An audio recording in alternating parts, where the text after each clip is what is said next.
नमस्कार साथियों, आधार स्टडी में एक बार फिर हार्दिक स्वागत है। साथियों, आज हम पटवार जो एग्ज़ाम हुई है अभी कुछ दिन पहले, उसको लेकर बात करने वाले हैं। जैसे आप लोगों को सबको पता है, आप लोगों ने पेपर दिया होगा, पेपर अच्छा हुआ होगा आप लोगों का। और जो पता है आप लोगों की, पेपर 2 दिन हुआ था, 4 शिफ्ट में हुआ था, 4 पेपर हुए थे। तो कई बच्चे अक्सर कंफ्यूज हो रहे हैं इसमें कि क्या सर इसमें नॉर्मलाइजेशन होगा क्या, हमारा पेपर ज़्यादा टफ आया था या उस शिफ्ट का पेपर थोड़ा इजी आया था। ऐसा आप लोग सुन रहे होंगे, आप लोगों ने ऐसा महसूस किया होगा। अगली बात हम करेंगे कट ऑफ को लेकर कि इस एग्ज़ाम की कट ऑफ क्या जा सकती है, पिछली बार कट ऑफ क्या गई थी, इस बार क्या कट ऑफ है, वो सारी हम बात करने वाले हैं। तो साथियों, जैसे पहले तो नॉर्मलाइजेशन को लेकर बात कर लेते हैं। तो मैं आप लोगों को बता दूं कि इसमें नॉर्मलाइजेशन मेरे हिसाब से नहीं होने वाला। क्यों नहीं होने वाला, इसका रीज़न है, आप पेपर की एनालिसिस करके देखना, आप चारों शिफ्ट के पेपर को देखना। जो पैटर्न है, चारों पेपर्स का पैटर्न एकदम एक जैसा है। जैसे एग्जाम्पल के लिए राजस्थान उच्च न्यायालय का क्वेश्चन है, तो चारों में आप लोगों को उच्च न्यायालय का क्वेश्चन देखने को मिल जाएगा। जैसे कोई संगीत जो यंत्र है उनसे कोई क्वेश्चन है, तो वो चारों पेपर में देखने को मिल जाएगा। ऐसे ही अगर आप मैथमेटिक्स या रीजनिंग की बात करते हो, तो मैथमेटिक्स और रीजनिंग में भी सेम पैटर्न था। चक्रवर्ती ब्याज का क्वेश्चन है तो चारों में है, एक ही पैटर्न का क्वेश्चन है। ऐसे ही अगर साधारण ब्याज का क्वेश्चन है तो वो भी चारों पेपर में इनपुट आउटपुट के हैं। सभी में चारों पेपर्स में इनपुट आउटपुट के क्वेश्चन देखने को मिलेंगे और वो भी एक ही पैटर्न के क्वेश्चन है। तो नॉर्मलाइजेशन को लेकर इतना ज़्यादा आप लोग कंफ्यूज मत होना कि नॉर्मलाइजेशन से हमारे मार्क्स बढ़ सकते हैं या हमारे मार्क्स कम हो जाएंगे। मेरे ख्याल से इसमें नॉर्मलाइजेशन नहीं होगा, होगा तो बहुत कम नंबरों का होगा, कोई खास फर्क इसमें पड़ेगा नहीं।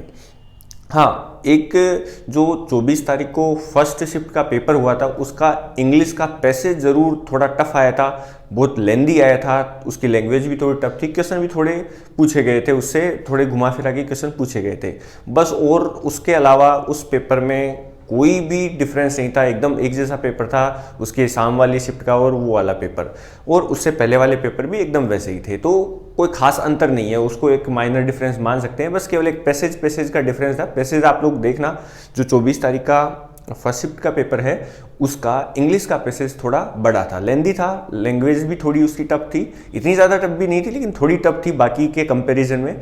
बस एक वो डिफरेंस था उस पेपर में, और सारे पेपर, चारों के चारों पेपर एक जैसे। तो नॉर्मलाइजेशन का कोई ज़्यादा इसमें फ़र्क पड़ेगा नहीं। अगर होगा तो भी कोई मुश्किल से 1 आधे नंबर का होगा या 1-2 नंबर का होगा, तो कोई खास नहीं है, या नहीं भी हो सकता है। क्योंकि आप लोगों को जैसे पता है कि जो नोटिफिकेशन आया था या उसके बाद में भी जो बोर्ड है उसने इसके बारे में कुछ नहीं कहा है, अधीनस्थ बोर्ड ने कोई इसके बारे में जानकारी नहीं दी है। अब जो बात करते हैं कट ऑफ की, तो कट ऑफ को लेकर आप लोगों को जिज्ञासा होगी कि हमारा होगा कि नहीं होगा, या हमारी क्या कट ऑफ होगी, या इस एग्ज़ाम की कट ऑफ क्या जाएगी, हमारा सिलेक्शन हो जाएगा या नहीं हो जाएगा।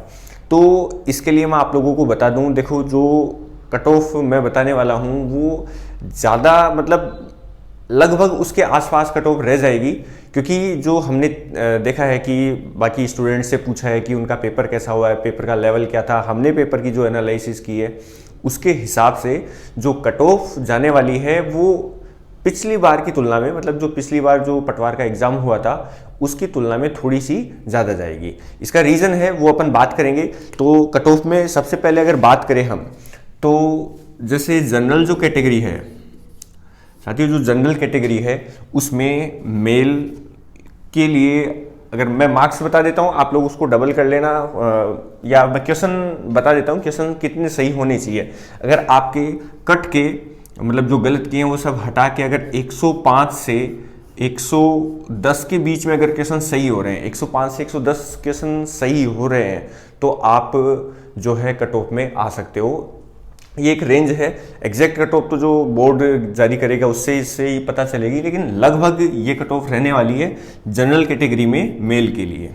ठीक है, बात करें कि सर पिछली बार क्या थी कट ऑफ, तो पिछली बार मैं आप लोगों को बता दूं, पिछली बार 98 क्वेश्चन जिसके सही थे कट के, या जो गलत किए नेगेटिव मार्किंग को करके, फिर जो क्वेश्चन बचे थे 98 क्वेश्चन अगर जिसके सही हो रहे थे, तो उसका जो है नाम लिस्ट में नाम आ गया था।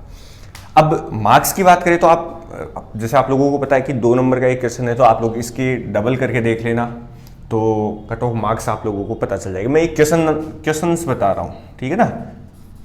क्वेश्चंस की बात कर रहे हैं कि कितने क्वेश्चन सही होने चाहिए। ऐसे अगर फीमेल की बात करें तो स्टूडेंट्स फीमेल के लिए कट ऑफ थोड़ी कम जाती है, आप लोगों को भी पता है, और इसमें जो कट ऑफ जाएगी वो कट ऑफ लगभग 95 से 100 क्वेश्चन तक जा सकती है। मतलब जिन फीमेल कैंडिडेट्स के जनरल कैटेगरी में 95 से 100 के बीच में सारे मतलब क्वेश्चन सही हो रहे हैं कट की नेगेटिव मार्किंग हटा के, तो उसका इसमें पटवार के लिए सिलेक्शन हो सकता है।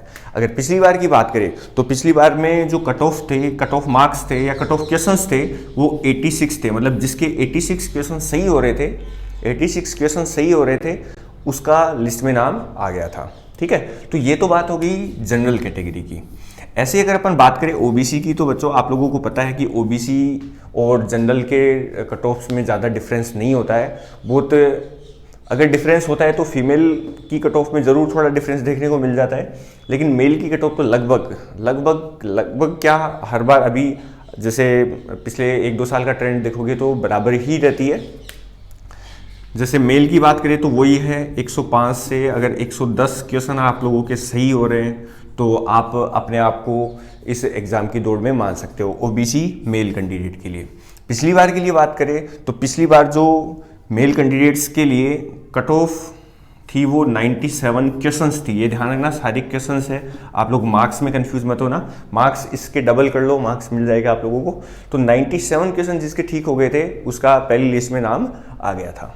ठीक है, ऐसे ही अगर ये फीमेल कैंडिडेट्स की बात करें, ओबीसी में फीमेल कैंडिडेट्स की बात करें तो इनके लिए जो कट ऑफ रहने वाली है इस बार वो है जिसके 95 के आसपास क्वेश्चन अगर सही है, 95 क्वेश्चन जिसके सही है उसके इस ओबीसी फीमेल कैंडिडेट्स जो है उनका नाम आ सकता है, वो अपने आप को दौड़ में मान सकता है। अगर पिछली बार की बात करें तो पिछली बार ये 82 क्वेश्चन थे, मतलब जिसके 82 क्वेश्चन सही हुए थे उसका सिलेक्शन हो गया था, मतलब उसका लिस्ट में नाम आ गया था।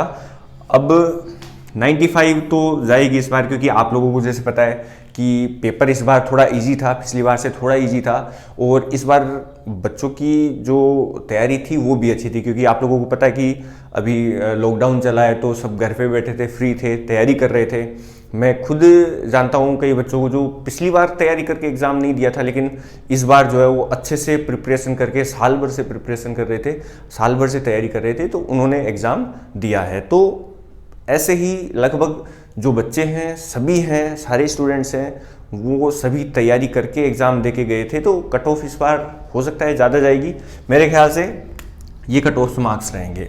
अब आप लोग देखो इसको, आप लोग ये मत सोचना कि सर मेरे तो थोड़े कम आ रहे हैं, मेरे तो 110 105 नहीं आ रहे, मेरे तो 104 103 आ रहे हैं, 102 आ रहे हैं। तो देखो वो इससे प्लस माइनस 1-2 क्वेश्चन ऊपर हो सकता है। वैसे मैंने रेंज बता दी, लगभग इसके पास जाने वाली कट ऑफ थोड़ा बहुत ऊपर नीचे हो सकता है, क्योंकि वो तो बोर्ड पर डिपेंड करता है कि बोर्ड किस हिसाब से ये कट ऑफ जारी करेगा।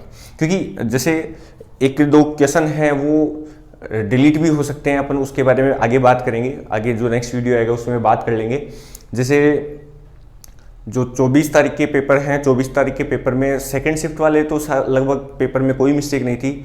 फर्स्ट शिफ्ट वाले में 1-2 क्वेश्चन ज़रूर थे जिनमें कुछ ग्रामेटिकल एरर या फिर जैसे मान लो स्पेलिंग मिस्टेक भी थे, या मात्राओं की गलतियाँ थी, हिंदी में मात्राओं की गलतियाँ भी थी।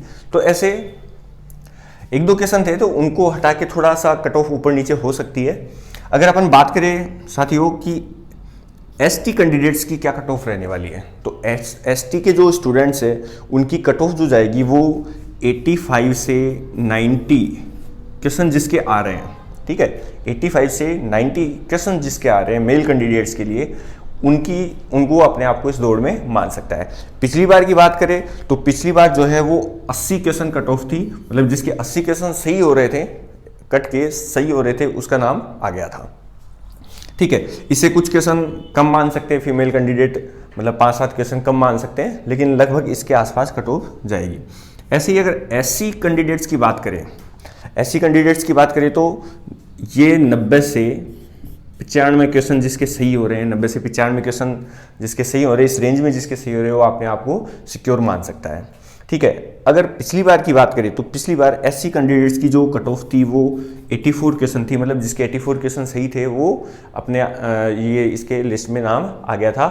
तो ये कट ऑफ मार्क्स है, आप लोग परेशान मत होना कि सर ये क्या आपने क्या कट ऑफ थोड़ी ज़्यादा बता दिया, थोड़ी कम बता दी, इससे ज़्यादा जाएगी। तो आप अपने हिसाब से मान सकते हो, लेकिन ये तो जैसा हमने जो हमारे टीचर्स हैं उन्होंने बाकी स्टूडेंट से बात की, उन्होंने एनालिसिस किया, उस हिसाब से हमने ये कट ऑफ बताई है। ठीक है, तो आशा करता हूँ आप लोगों का इस कट ऑफ में नंबर आ रहा होगा। आप लोग कट ऑफ अगर फिर भी कोई डाउट रहता है कि सर मेरे थोड़े 1-2 नंबर कम है या 1-2 ज़्यादा है, या मेरे पेपर में कुछ मिस्टेक आ गई थी, कोई क्वेश्चन गलत आ गया था, तो वो आप लोग हमें कमेंट बॉक्स में ज़रूर बता सकते हो। हम उसकी बात अगले वीडियो में कर लेंगे कि क्या मिस्टेक है, डिलीट होने लायक है या नहीं है, वो अपन आगे के वीडियो में बात कर लेंगे। तो नॉर्मलाइजेशन को लेके बिल्कुल भी कंफ्यूज मत होना, पेपर का पैटर्न लगभग एक जैसा था। आप लोग खुद पेपर को मैच करके देखना, मतलब सारे क्वेश्चन सेम पैटर्न के थे, तो कोई खास डिफरेंस नहीं था पेपर्स में। बस एक जो डिफरेंस था, बेसिक डिफरेंस था, वो इंग्लिश में था 24 तारीख के फर्स्ट पारी के पेपर में, उसका पैसेज थोड़ा बड़ा आया था और बाकी के पैसेज थोड़े एक जैसे ही थे, छोटे पैसेज थे, ईजी भी थे। उसका पैसेज थोड़ा साइकोलॉजी को लेके था, तो वो थोड़ा सा टफ आया था। ठीक है, तो ये कट ऑफ्स है। आशा करता हूँ आप सभी का इसमें सिलेक्शन हो, और जितने खैर वो तो सीट्स जितने हैं उन्हीं का होगा, लेकिन फिर भी अच्छा आप लोगों का पेपर गया हो तो सिलेक्शन ज़रूर हो जाएगा। और वैसे भी अभी नेक्स्ट एग्ज़ाम और आने वाले हैं, आप लोग लगातार तैयारी रखना। ठीक है स्टूडेंट्स, मिलते हैं अगले वीडियो में। आज के लिए इतना ही, धन्यवाद।